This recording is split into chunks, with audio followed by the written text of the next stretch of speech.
How goes the night, boy? The moon is down. I have not heard the clock. And she goes down at 12? I take 'tis later, sir. Hold, take my sword. There's husbandry in heaven. Their candles are all out. Take thee that too. A heavy summons lies like lead upon me, and yet I would not sleep. Merciful powers, restrain in me the cursed thoughts that nature gives way in repose. Give me my sword! Who's there? A friend! What, sir, not yet at rest? The king's abed. He hath been in unusual pleasure, and sent forth great largesse in your offices. This diamond he greets your wife withal. Be the name of most kind hostess, and shut up in the mireless content. Being unprepared, our will become the servant to defect, which else should free have wrought. All's well. I dreamt last night of the three weird sisters. To you they have showed some truth. I think not of them. Yet when we entreat an hour to serve, we would spend it in some words upon that business, if you would grant the time. At your kindest leisure. If you shall cleave to my consent, with this it shall make honor for you. So I lose none in seeking to argument it, but still keep my bosom franchised, and allegiance clear. I shall be conselled. Good, repose the while. Thanks, sir, the like to you. Go bid thy mistress, when my drink is ready, she strike upon the bell. Go to thee to bed. Is this a dagger which I see before me? The handle towards my hand? Come, let me clutch thee. I have thee not, and yet I see thee still. Art thou not, fatal vision, sensible to feeling as to sight? A dagger of the mind, a false creation, proceeding from the heat-oppressed brain. I see thee yet, in form as of palpable, as this which now I draw. Thou marshalst me the way that I was going, and such an instrument I was to use. My eyes are made for the fools, O thou other senses, or else worth all the rest. I see thee still, and on thy blade the dungeon gouts of blood, which was not so before. There is no such thing. It is the bloody business which informs thus to mine eyes. Now over the one-half world nature seems dead, and wicked dreams abuse. The curtains sleep, witchcraft celebrates, pale hectic's offerings, and withered murder. Alarmed by his sentinel, the wolf, whose howl his watching, thus with the stealthy pace, with Tarquin's ravishing, moves like a ghost. Thou and firm-set earth, hear not my steps, which walk for fear. Thy very stones prate of the whereabouts, and take the presence horror from the time which now suits with it. Whiles I threat he lives, words to the heat of deeds too cold breath gives.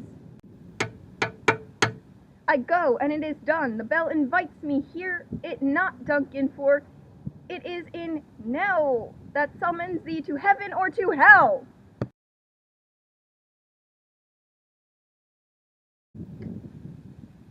That which hath them drunk hath me bold. What hath quenched them hath given me fire. Hark, peace! It was the owl that shrieked, that fatal bellman, which gives the sternest good night. He is about it. The doors are open, and the surfeited grooms do mock their charge. With snores I have drugged their postess. The death and nature do contend about them, whether they live or die. There, what ho! Alack, I am afraid. They have awakened, and 'tis not done. Thy attempt and not the deed confounds us. Hark, I laid their daggers ready. I could not miss 'em. Had he not resembled my father as he slept, I had done it.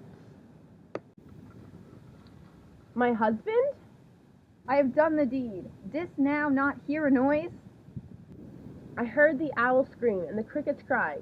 Did not you speak? When? Now. As I descended? I. Hark! Who lies in thy second chamber? Donalbain. This is a sorry sight. A foolish thought to say a sorry sight. There's one did laugh in the sleep, and one cried murder, that they did wake each other. I stood and heard them, but they did say their prayers and address them again to sleep.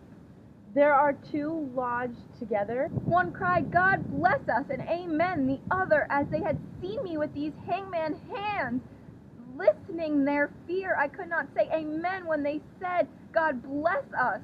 Consider it not so deeply. But wherefore could I not pronounce amen? I must need of blessing, and amen suck in my throat. These deeds must not be thought. After these ways, so it will make us mad. Methought I heard a voice cry, sleep no more. Macbeth does murder sleep, the innocent sleep, sleep that knits up that revealed sleeve of care, the death of each day's life, sore labor's bath, balm of hurt minds, great nature's second course, chief nourisher in thy feast. Why, what do you mean? Still it cries, sleep no more, all to the house. Glamis hath murdered sleep, and therefore Cawdor shall sleep no more. Macbeth shall sleep no more. Who was it that thus cried? Why, we're Thane. You do unbed your noble strength to think, brain sickly of things. Go get some water, and wash this filthy witness from your hands. Why did you bring these daggers from the place? They must lie there. Go carry them, and smear the sleepy grooms with blood. I'll go no more. I'm afraid to think what I have done. Look on't again, I dare not. Infirm of purpose, give me the daggers. The sleeping and the dead are put as pictures. 'Tis the eye of the childhood. These fears a painted devil. If he do bleed, I'll gild the faces of the grooms withal, for it must seem their guilt. Whence is that knocking? How is with me when every noise appalls me? What hands are here? Have they plucked my eyes out? With all great Neptune's ocean wash this blood clean from my hands? No, this my hand will rather the multitudinous seas in Cardine, making them green one red. My hands are of your color, but I shame to wear the heart so white. I hear a knocking at the south entry. Retire we to our chamber. A little water clears us of this deed. How easy it is then. Your constancy hath left you unattended. Hearth more knocking? Get your nightgown, lest occasion call us, and show us to be watchers. Be not lost so poorly in your thoughts. Know my deeds were best not to know myself. Wake, Duncan, with thy knocking. I would thou couldst.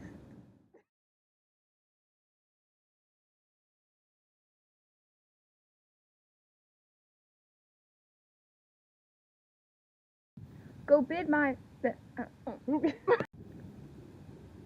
It's 6 o'clock. in sleep, and one cried, murder!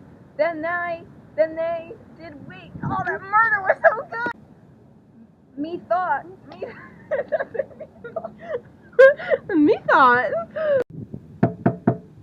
Once is that knocking. How is when the